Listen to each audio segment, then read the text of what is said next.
Welcome back. It's time for Opinion Court. You can get in touch with us using the hashtag Opinion Court, which is one word, on Facebook, Twitter. So and of course on SMS 22422 is our SMS line. Guys, I'm laughing because you're making fun of me. And everyone who's saying Pole kwa hoba, God is watching you.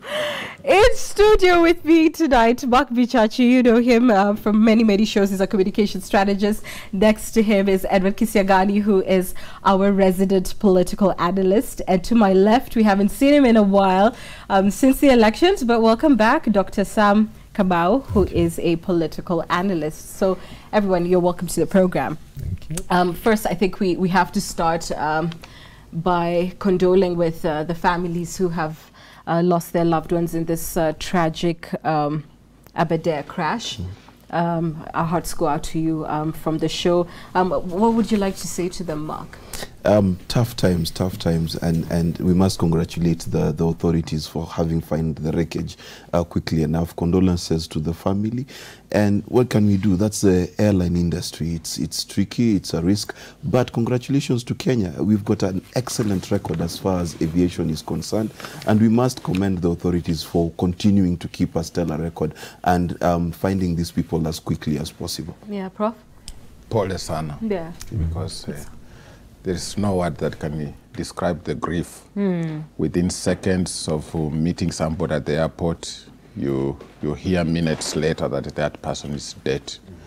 That if it is somebody who was sick for several weeks, you can be prepared. But this is the kind of death that really hits people hard. Yeah. It has hit the country and all of us.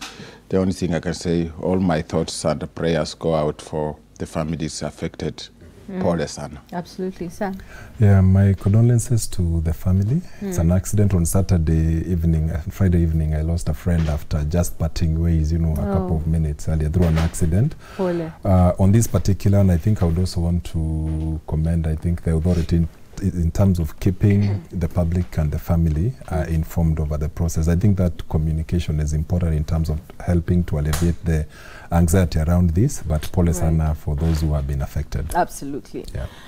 Well, we shift our eyes now on the politics of the week, and President Kenyatta has made various appointments today in what appears to be a fruit of the handshake, and I'm going to just read out some of them. Opposition leader Raila Odinga's former aide, Karoli Omondi, has been appointed to the National Oil Corporation of Kenya board as a member. Former MPs John Kobado of Uriri and Martin Ogindo of Rangwe have been tapped to become members of the Agricultural Development Corporation.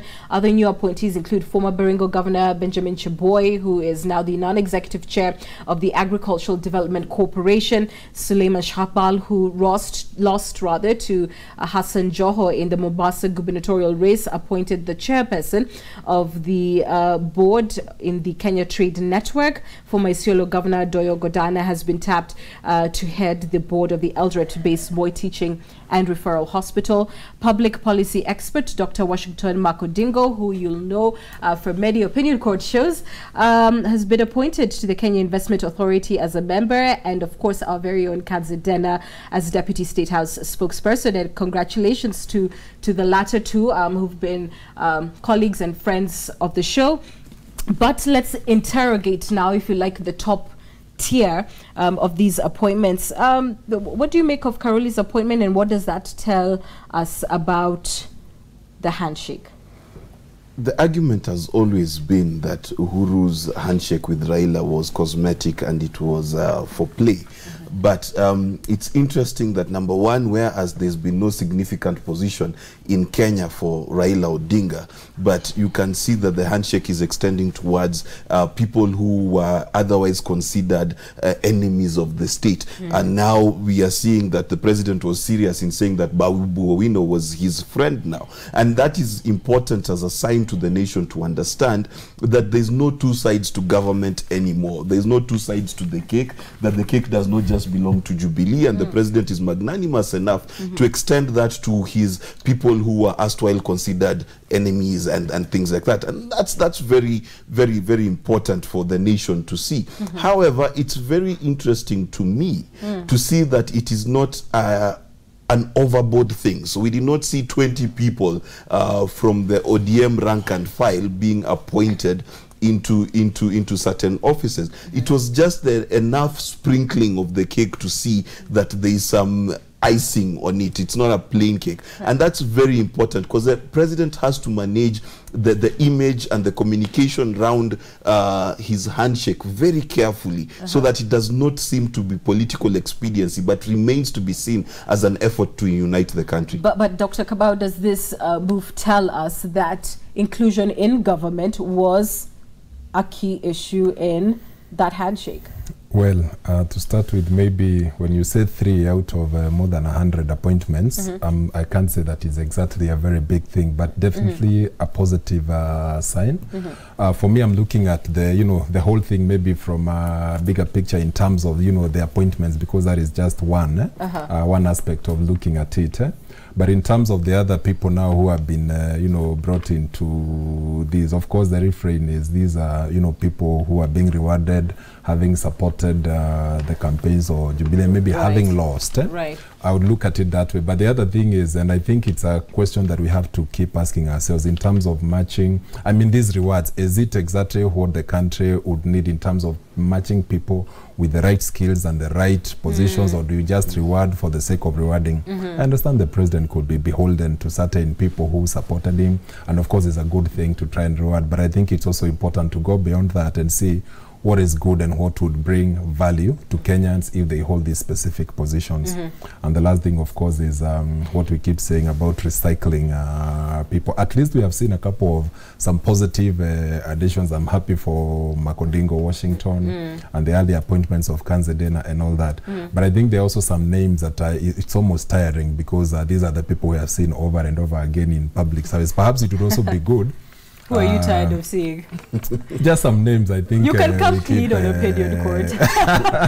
We keep hearing them. But maybe let me talk about in terms of matching skills, people's skills and qualifications to the position. Many people have celebrated the appointment of Chipukizi, a comedian, but I'm not exactly sure that would have been the best appointment. What does he bring to Nakada? Perhaps maybe if it was Kenya National Theatre or, something related to that, I would support that. So match the skills with qualifications, and let it bring value to Kenya. But that's interesting you mentioned about Nakada, because Nakada has had the more colorful appointments, if you like. Jaguar, who's now a member of parliament, also appointed to Nakada. I don't know, you may recall some other names, but that just stopped to mind. Do you think it's leveraging on the youth element, that these are people who command, if you like, the youth audience, and therefore should be persuasive, if you like, in that role? Prof? Well, it's important. Even Odinga, my friend, sometimes I think he would count himself as a part of the youth. So rewarding the youth is a good thing, because we need this country to invest in the youth. And let's see how much they will do or contribute, because that area is a very sensitive thing. And I think if you look at the president, the way he has been doing his things, he has been very sensitive to youth affairs. And occasionally, even in public rallies, you could see he could pick out some youth for discussion and deal with them directly instead of passing through some people. So probably he's saying, I believe in the youth, and that's a good thing. But on the other hand, I think there are people within this. There are so many election losers in these appointments. It doesn't say it doesn't augur well with the people, because if people reject a person at the level of election, and you, the president, and the prime minister appointed that same person, you are telling that their vote doesn't matter. In their vote, they are saying, we don't think these people are good enough. If you really believe in the electoral process of this country, once they are voted out, they are telling the president that, look, we voted you in, but we voted them out. These people are not good. Why are you recycling them? Now, for the case of people like Carol Omondi, I think that is what Sam was fearing to say. If in 2007, Carol Omondi is still a preferred candidate for appointment in public post, and in 10 years later, he's still the preferred candidate for Raila Odinga, you know that his supporters have a problem. in the leadership of the guy, because there are many people who put their life online. They may not be as popular as Karolo Omondi. Is it possible that Raila Odinga, since 2007, he has not found people who are better than Karolo Omondi, who are not better than Agostino Neto or Ogindo? What about these guys who keep running around? They can even stop going to work and still go to the streets in Kisumu to fight. You know, we needed to see a change so that this handshake also goes beyond the political class and brings the masses in. There are many popular people in Kisumu and Kakamega and even in Nairobi who would still be appointed and they have qualifications. But every time you see the Prime Minister, he looks at the same people he has been working for the last 30 years, 25 years. So I think it also raises the matter of how long can he continue influencing them. I think he could lose a lot of support in future with this kind of thing because of the same thing. But let us say this, that we do not know that that the Prime Minister had a list and said, this is my list to give these people. We're simply drawing a deduction based on the handshake and seeing people who are associated with the former Prime Minister. And so I think it's a correct assessment. It's a correct assessment because you don't expect that President Uhuru Kenyatta woke up and just appointed Karolo Omondi without the input on them. Let's correct a few things in the professor's arguments. Let's understand that an electoral loser is not an electoral reject.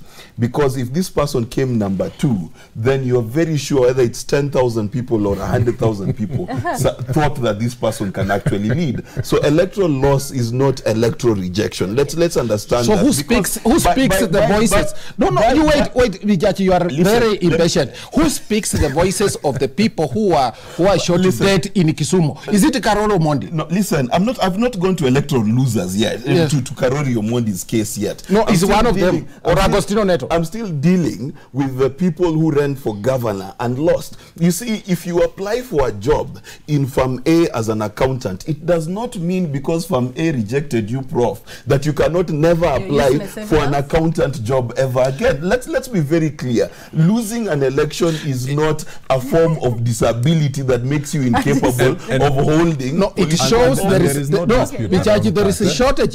From these appointments, you could almost certainly see that even on the side of President Kenyatta, they seem to have a shortage of people to appoint. No, but my question... Let me finish. I didn't finish. Public appointments or offices are not a presub of few. You know, it's not necessarily because you ran for elections, therefore you have to be rewarded just because you never made it. But the other thing I wanted to bring out, perhaps even when you talk about Agostino Neto and Karolo, at some point they were among the people who are being called rebels within ODM, if you remember, at a certain point. To support your point, perhaps it's not necessarily Raila's list. But what I am saying is it would be important to expand this conversation. Just go beyond rewarding what I said, losers, you know, election losers. The other thing is rewarding names that have been there. Maybe you just came from, you know, a certain public office, and all of a sudden now you have been rewarded with another one. I'm just saying, give people a chance. And when you talk about youth, because I think we only mentioned 2 people who would be qualified as youth, it's important we also bring on board other young people, promising people, qualified people, if we were to look at merit, not just rewarding people just because they lost. But let me ask this, are we jumping the gun a little bit? Because who knows how far this appointment list goes? I know a section of the press have already speculated that there could be even a cabinet reshuffle in the offing. I mean, there could be more. Government is big. Yes, and let's understand a few things. Electoral loss does not disqualify appointment. No, it doesn't. And I do not support, by any stretch of the imagination, the recycling of leaders. One of the biggest problems we have in Africa is we do not have succession planning. Every leader assumes that they're eternal. This is why fathers don't even write wills, because you assume you will live forever. We need to understand that the lifespan, we need to learn from Zinedine Zidane. The guy just won the Champions League and he quit and he said, you know what, respectably, I'm hanging up my hat, I'm at the top of my game, I'm quitting. I'm telling you, if you changed that guy to an African, especially a Kenyan, he'd be appointed now to the board. Now, I have a question for you. After you finish, I have a question for you. We agree on that one. But the thing that for me is missing from the president's list is you see, when you bring in a Makodingo, all of us watching at home and listening to the president, we can imagine the kind of intellect and the kind of debate that Makodingo is bringing to the fore in his appointment, okay? When you think of Chipukizi, will we think of the jokes and things like that? You understand? So there's that skill matching that is missing. Now, what, for me, the president needs to do, especially in wiping out the scourge of corruption, he needed to bring as many new faces as possible. It would have helped his narrative of bringing a change in government. Now on that one, I have changed my mind. I'm not asking you a question, but I want to enrich your argument. Yes. When you look at these people, right now the president has declared that he wants to fight corruption. He's looking for people with integrity, as he did. He said at the Madaraka Day celebrations in Nyeri, in Meru. Now, if you Mr. President, and because we are telling the president, he's our product. Mr. President, on today's appointments, how many of these people you have appointed are part of the team or a group that sabotaged our economy in the past? Have they passed the integrity test, Mr. President? So because this is very critical. Can they? You are now vetting and auditing the purchasing officers and the accounting officers. What about these guys? Because these guys, some of them held public offices in the past, and it's because of their activities in the past that this country is suffering. So, Mr. President, we are asking, where was the integrity test in this appointment? Let me just bring in a comment from former legislator David Ocheng, who says, by the way, all those appointees were considered moles. They cannot possibly have been proposed by Raila. That's quite an interesting twist. So the president's rewarding possible moles.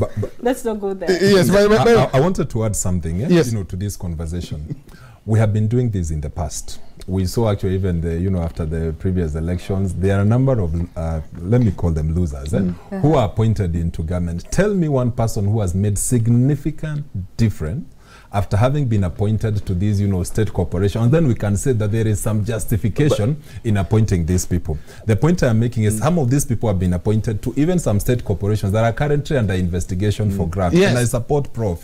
If they have passed the threshold, integrity test, so that if you are, for example, appointed in charge of Kenya Ports Authority or Kenya Pipeline, for example, that are under the spotlight, then you can say it's an inspired appointment that is actually going, because right now there is public support for the fight against corruption. Then we can say it's an inspired choice. We are going to see transformation in this particular state corporation. That one I agree. My only issue with your argument, both of you, is the argument that the fact that someone lost elections, they can't be appointed. No, that is trivial. Another point around that.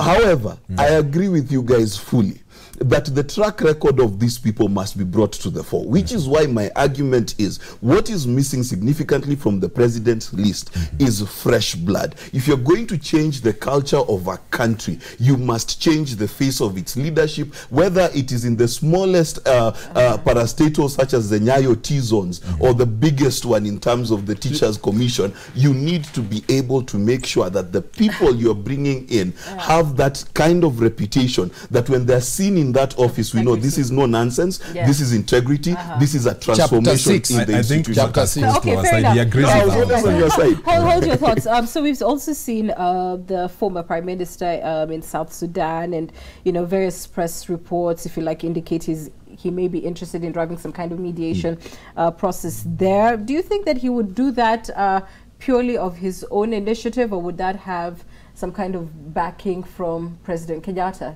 for him to be as forward? I think definitely it's backed by the president. And number two, we know for a fact that Raila Odinga has been involved in foreign missions before. For example, he was an observer in the Mozambique elections, a very senior observer. He went there basically the same way Kofi Annan comes to Kenya. So therefore, the stature of Raila Odinga in the continent of Africa is without doubt. And if you are the president, if you are going to appoint anyone to represent you at such levels, it has to be Raila Odinga. Raila Odinga has negotiated with Moi, he negotiated with Kibaki, he's negotiated with Uhuru Muigai Kenyatta. He is a negotiator par excellence. Therefore, no, let's be honest. You don't understand. What do I understand? What you don't understand is that Salva Kiir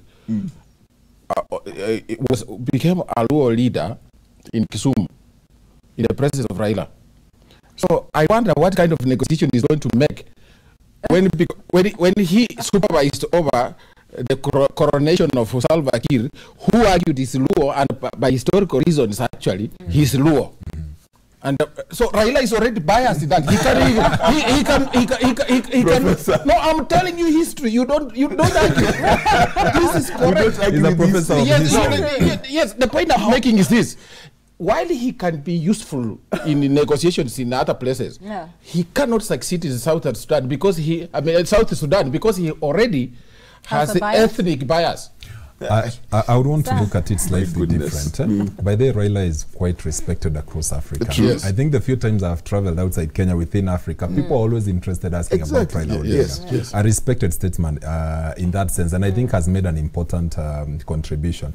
This is a role that perfectly fits him quite well. I think the only time we remember was when he was rejected in the Ivory Coast, but that was because when he went as a should also be rejected in Sudan. He declared his position before he had even gotten there, so they rejected him. But I actually think this is one of those roles he would perform perfectly, and I think it is also an outcome of the handshake, because people had always said he would be a special envoy of Kenya or the African Union to different parts of the country, and he has actually that respect. So, Prof, I also think, by the way, he can succeed in Southern Sudan.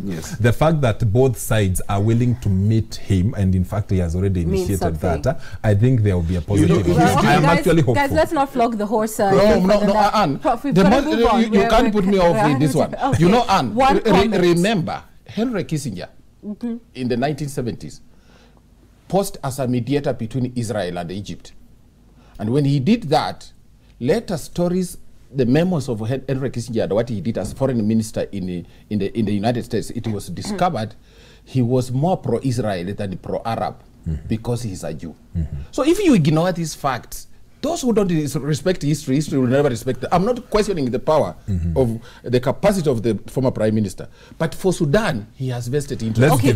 Let's leave it at that and move on to our next topic, which of course has been all the show, if you like, and drama that has surrounded the war on corruption. So in its latest development, of course, there was a decision by the president to vet procurement officers. The courts have since put that, process on halt for a while. What do you think?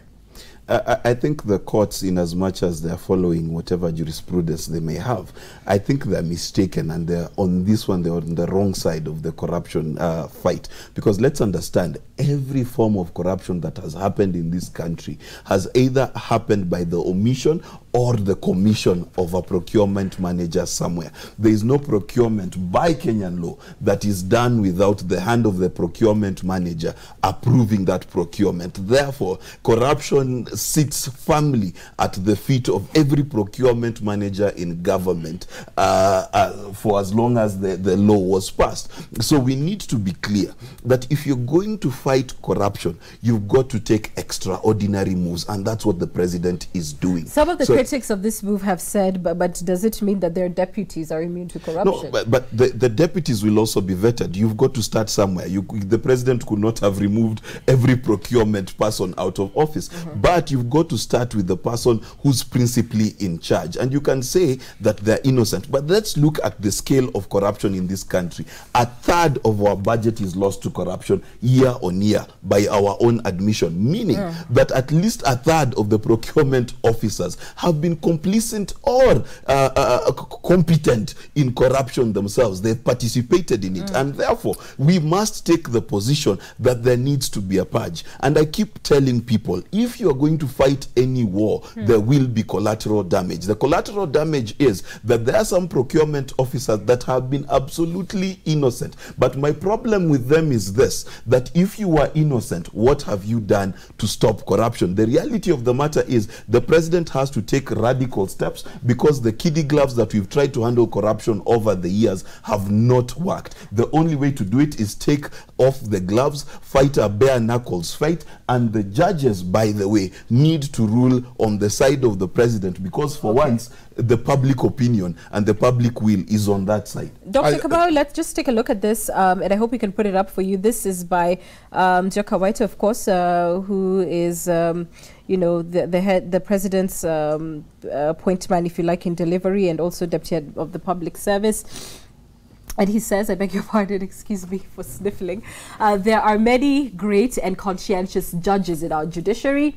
I'm sure they will soon rise to the occasion and explain to the country what unique and extraordinary arguments the layman Umtata is referring to, advances in order to secure more ex parte orders than any senior counsel ever has in Kenya. What do you think?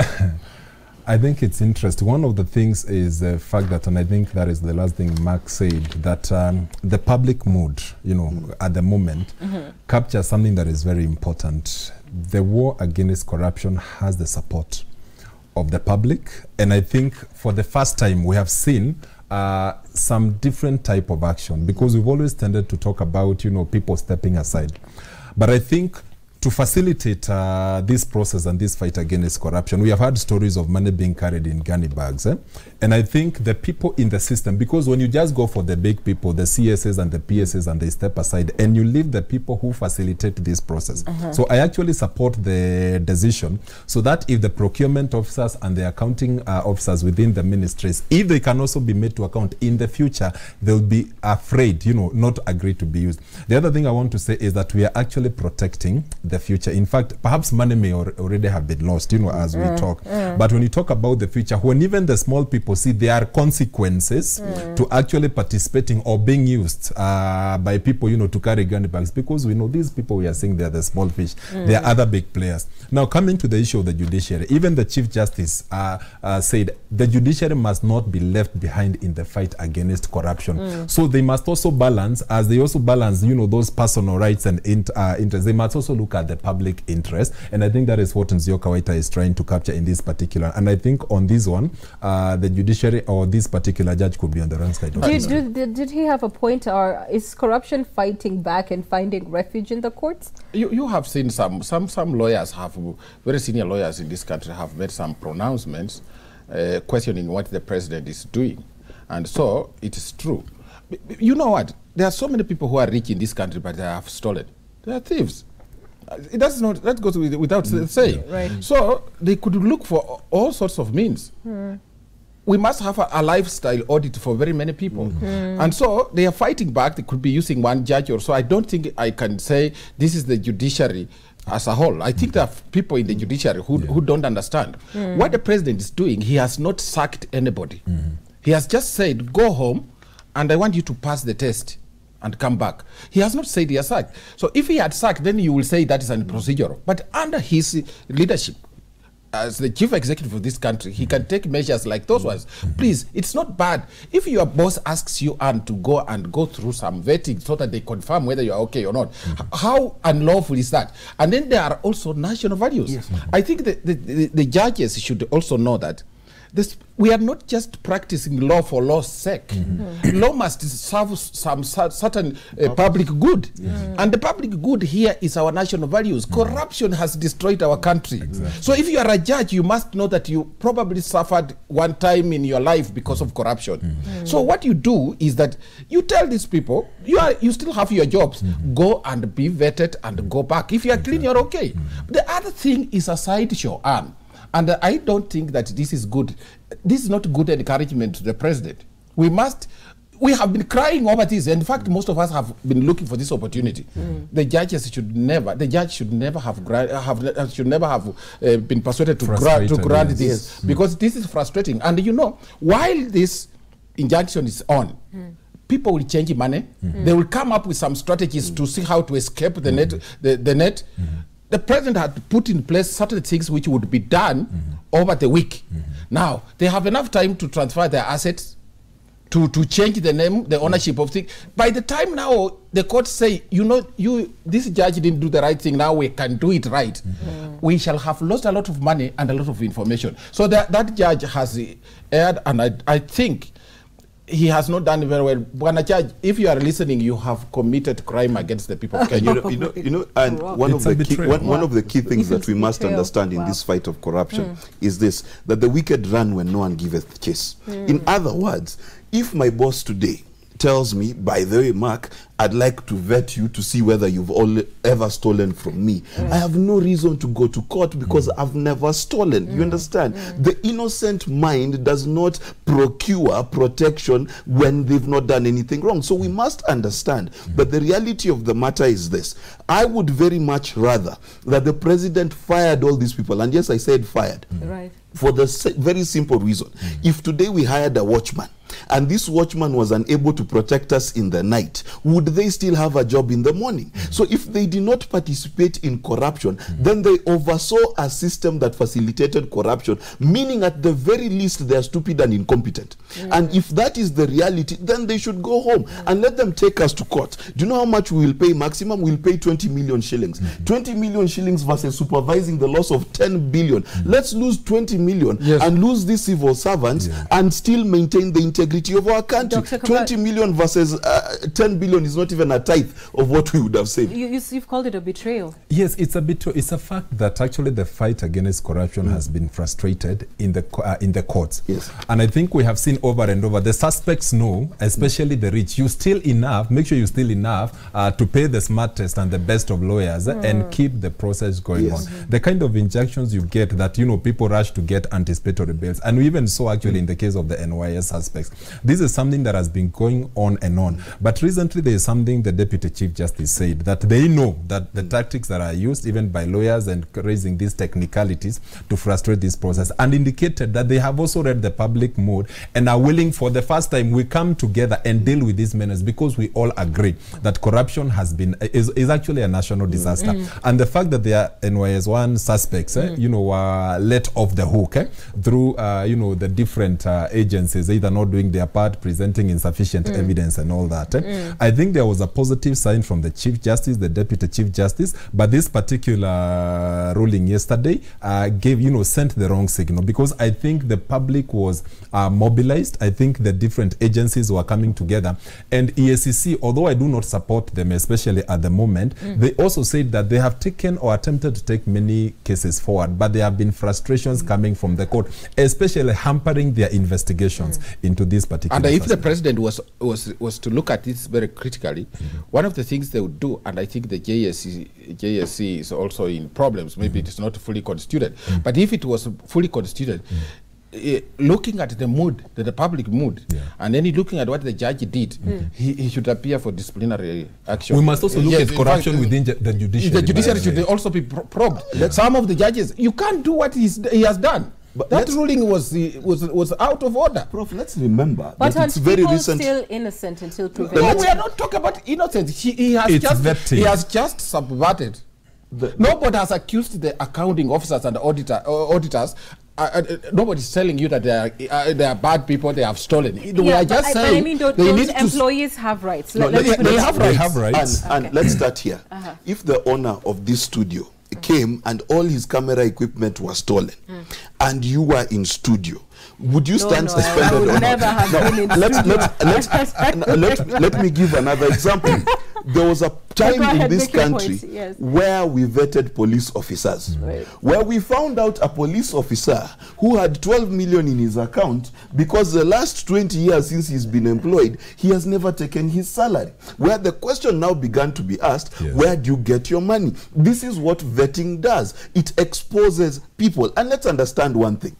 The judges who are hearing me today, if you let go of a case because of a technicality, we will hold you guilty. If you let go of a case where someone has come out publicly in a newspaper and said, listen, I received 60 million shillings and my mother 40 million, and that person walks away free, Kabura style, the truth of the matter, we will hold you guilty. Court. Yes, we in the opinion court. This is opinion court. Guilty for standing on the wrong side of history. Let's not forget, Hitler came into power legally. So let's not misuse the law to allow the Hitler of corruption to rule over Kenya. And the fact is, by the way, Anne, the presumption of innocence still stands. They are not losing their benefits. They are still getting, in fact, it's an opportunity to rest, if I was to say that. As they go through this fresh vetting, I don't think they will be prejudiced in any way by stepping aside for this 1 month as, you know, they go through the fresh vetting process.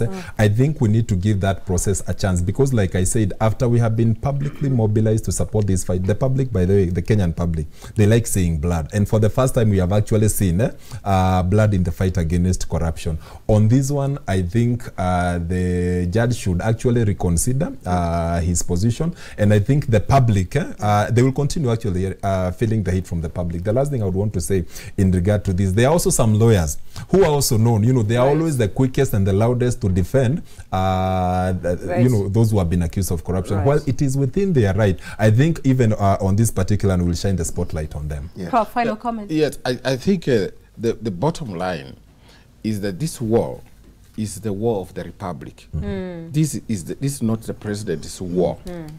And when we see, as we try to achieve the highest values envisaged in our constitution, then we realize that somebody within the system is bringing the whole thing to a standstill.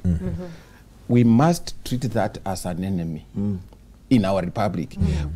So whichever way you look at it, it is common knowledge that the people earning 100,000 shillings as accountants, 150,000 as accountants, 50,000 have put up houses worth 60 billion in this country. And you know them, they are our friends.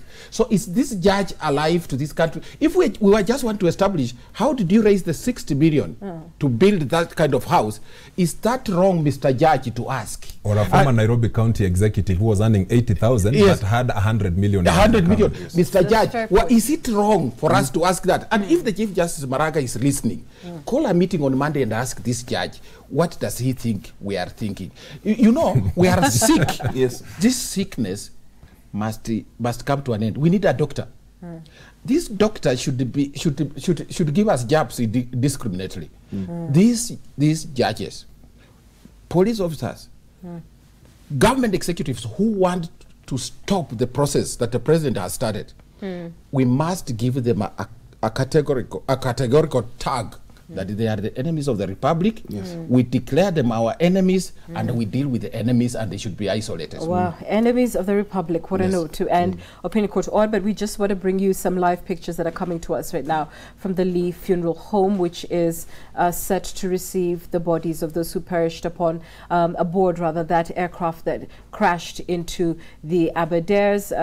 As you can see, quite a bit of activity, police presence, and of course families, camera crews preparing to receive the bodies of these departed. And our hearts certainly do go out to the families of those who have lost these loved ones under such gruesome circumstances. Let's just show you a little more of those pictures.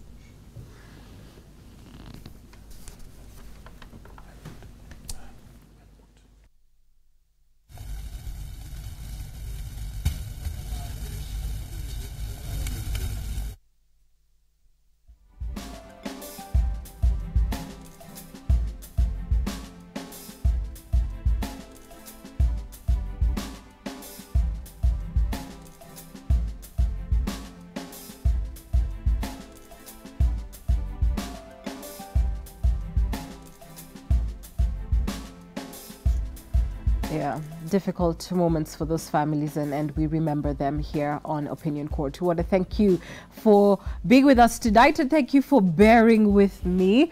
Thanks to my guests, Mark Vichachi, Dr. Sabkamau, and of course our favorite, Elliot Kisiangani. Good night, God bless, have a wonderful weekend.